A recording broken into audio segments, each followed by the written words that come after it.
Hey everybody, Cole here with Classic Mini DIY, and on today's episode we are going to be deep diving into the EFI system that I'm going to be using, how it attaches to the Supercharger, and how it all kind of works.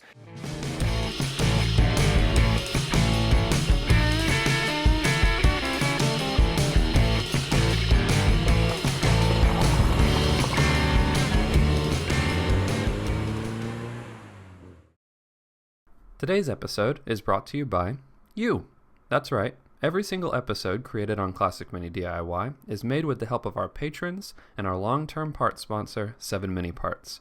If you want to see more mini stuff and more videos in the future, please consider supporting the channel on patreon.com/Classic Mini DIY, or by checking out some of my awesome merch like t-shirts, stickers, and all sorts of other really cool stuff at merch.classicminidiy.com. Alright, let's get back to the episode. Now, this is something that I've gotten a lot of questions about. I've gotten a weird amount of really bad negativity about the throttle body that I've been using.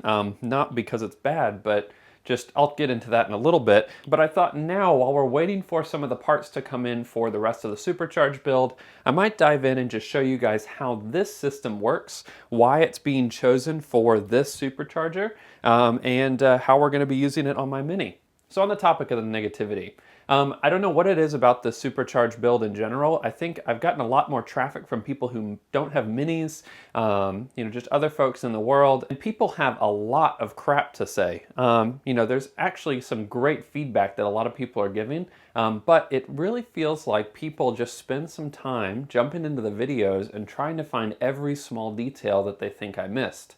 And I do want to tell you guys, I do make mistakes, but also I don't show every single thing that I am doing on this build. This is more advanced build, so I'm not targeting some of the basic, normal, small level things that you would cover while you're working on an engine. Keep that in mind while you're watching these videos. I'm not going to be showing every single little tiny detail because the videos would be an hour, 2 hours long, and I don't want that. Now, if you haven't seen, this throttle body that I'm using had to get modified a little bit. That video should be popping up in the corner. I modified this much earlier in the build. It was one of the first things I did.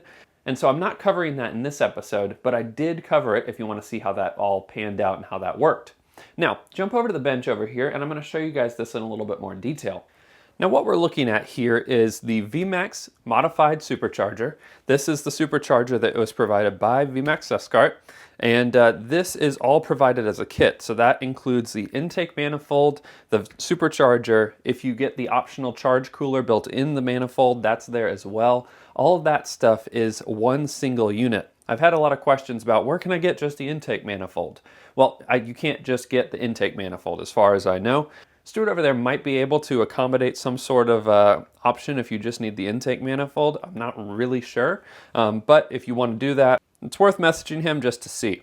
Now let's go ahead and take this throttle body off. Now for those of you who don't know, when you're running a fuel injected setup, or in this case what I'm calling a pseudo fuel injected setup, you have something called a throttle body. The throttle body is what kind of replaces your carburetor on a car. So if this was running a carburetor, say a Weber carb, instead this piece would not exist. The Weber would be what's continuing to manage the fuel and the air intake and allowing that to get distributed into your engine.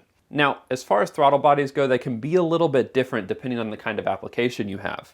In this case, I have a Sniper EFI, that's electronic fuel injected, 2300 model. That is the dual barrel setup right here. Now, let's slide this over here and pop this throttle body off. This throttle body is actually made for what's called a downdraft setup. So ordinarily, this would be going on a muscle car, something like a big block Ford, Chevy, something like that. This is made to be a direct replacement for those, so you can go from a carburetor to an electronic fuel injected setup. And so they normally sit something like this. You have a full circle here. This is the piece that I modified, I was talking about a little bit earlier, and this would set right on top.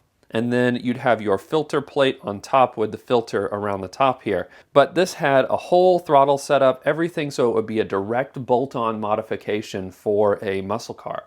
Now, in my case, this is obviously not going on a muscle car. In fact, it's going on quite the opposite kind of car. And to do that, to accommodate that, we are turning this downdraft EFI system so that it sits sideways. So the valve cover and engine sits in front of the supercharger, and this sits on the back of the engine, intaking air and distributing fuel as necessary.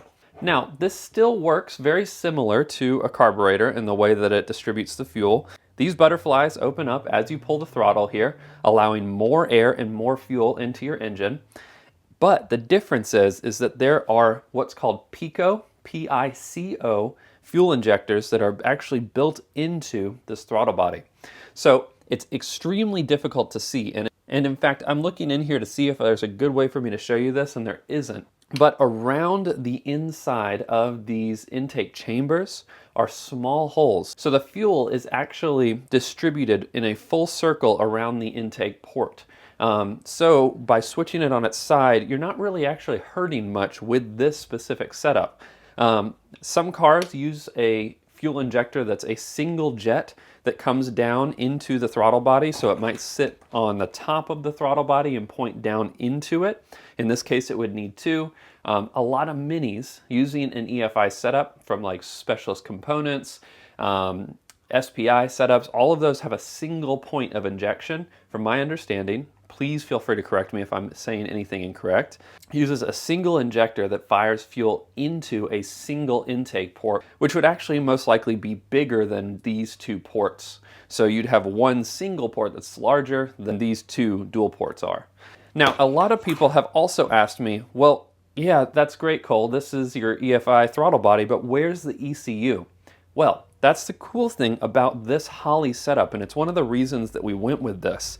It's because this unit right here has effectively everything you need for the fuel injected setup to work properly. Obviously you need some electronics to go along with it, which I'm going to cover here in just a minute.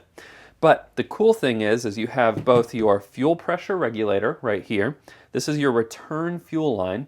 Fuel injected setups use a fuel feed and then a fuel return on the other side, so that it can send back the unused fuel that doesn't go out through the injectors. Because to maintain a high pressure, you need to increase the pressure of the fuel that's going in, and as a result, not all the fuel is used. It's actually what makes fuel injected setups, generally speaking, a little bit more efficient, because it actually sends back unused fuel, as opposed to a carburetor that's just kind of like allowing fuel to increase as air increases, hoping that the mixture is correct. Now, on top here, this is the actual ECU. All of the computerized components, everything sits right in here. So all of the things that you need measured actually live right on this throttle body. Now, that's kind of a good thing and a bad thing. On one hand, everything's compact. You know, this goes right here. There's no mounting other stuff. It's easy, and this has its own mapping system, all of that. Drawbacks is that if it ever fails, to my knowledge, you'd have to replace the full throttle body. Additionally, if you wanted to use any sort of other ECU, you don't have the option with this throttle body. So it's a trade-off.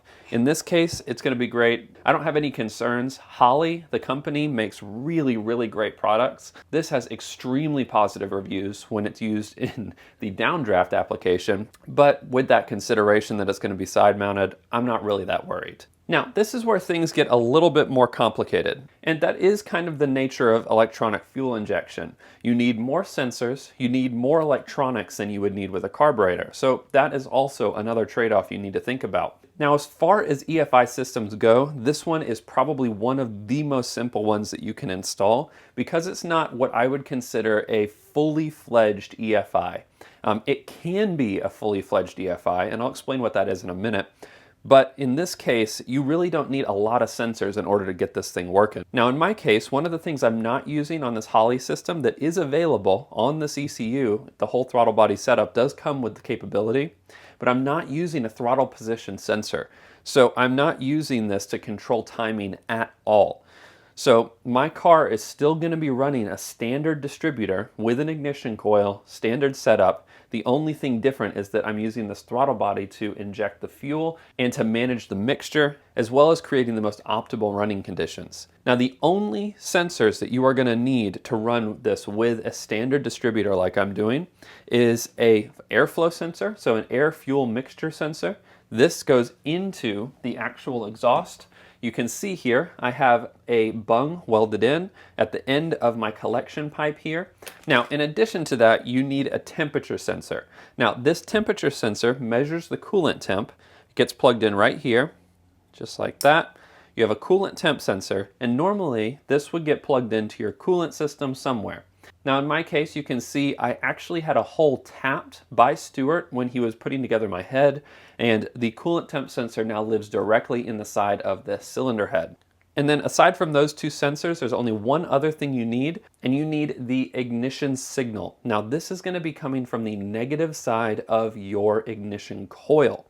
And this is a common misconception with ignition coils. People think that this negative end is a ground, when in reality it's not a ground at all. What it is the signal for when the ignition coil is firing. So this is what's used to measure engine RPM and when the coil is actually firing. And keep in mind that your coil fires every single time there's a spark in one of the pistons. So every time there's a compression stroke on a piston in a cylinder, that is when the ignition coil is going to fire. So it's firing very fast, very frequently, all the way up to high RPMs. As you can imagine, it's firing very, very fast in those scenarios. Now with those three sensors, this setup is ready to roll.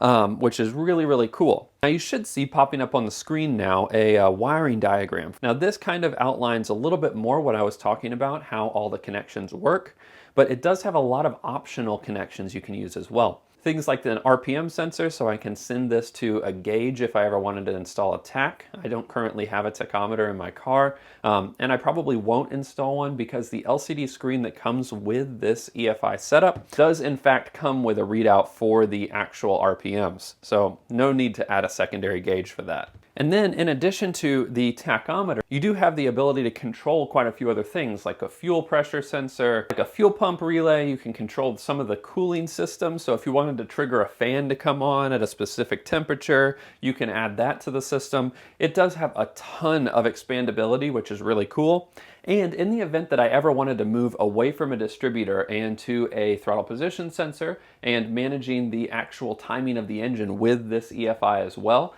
I do have the ability to make that choice later on down the road, which is awesome. So that kind of covers the EFI system, the throttle body that I'm going to be using. I'm hoping that covers the high-level questions that you guys might have and maybe even some of the more detailed questions. Although if you do have any more that you want to add, please feel free to post those in the comment section below. Now, as far as the supercharger goes, I do want to show you guys just a couple things. There is not much that needs to be shown on the supercharger, but you can see the intake manifold has been modified by Stuart so that this can accept the actual throttle body that I'm going to be using. He does sell these modified for a Weber setup as well. So in the event that you wanted to run just a Weber carburetor on here, that would fit and could be modified to sit on there by him before it's sent to you. Now, additionally, you'll see there's these two ports right down here on the bottom. These two are charge cooler ports. This is going to be a separate coolant loop. I'm going to be running a coolant system that has a small reservoir, a small pump, and a separate radiator that you can see here. This radiator is actually a CPU cooler for an actual computer, for liquid cooling a computer setup. This is going to be running, and it's going to have 3 fans on it, and it's going to probably live, well, I don't really know where it's going to live yet, but it's going to live somewhere. And this coolant system, separate from the main radiator system, is going to be used to cool only the intake temperatures. So this water is going to get cooled, it's going to cool this plate down here, and it's going to allow the air to come in at a much cooler temperature than it would otherwise be coming in at, which is pretty cool. It's going to work great in the summer. And I'm most likely going to have it on a switch so that I can flip it on and off. In the winter, I probably won't need anything like that. I won't need a charge cooler. So I can leave it off during the winter and on during the summer. But that's going to wrap up this little deep dive episode on the fueling system and the throttle body and the EFI and all that jazz. I hope that answers some of the outstanding questions you guys have. Again, if you have any questions about this, feel free to post them in the comment section below. I will also have a link to this EFI setup on Holley's website, so you can check that out. Holley is an American company who makes things for American muscle cars. I do think they carry stuff for other cars as well, but their primary market is, big block muscle car engines. So it is kind of cool to be able to pick something up from the US and kind of made it with something from England and hopefully have a nice love child there. But until I see you guys on the next Supercharged Engine episode, I really appreciate you stopping by, and until then, enjoy those minis and motor on.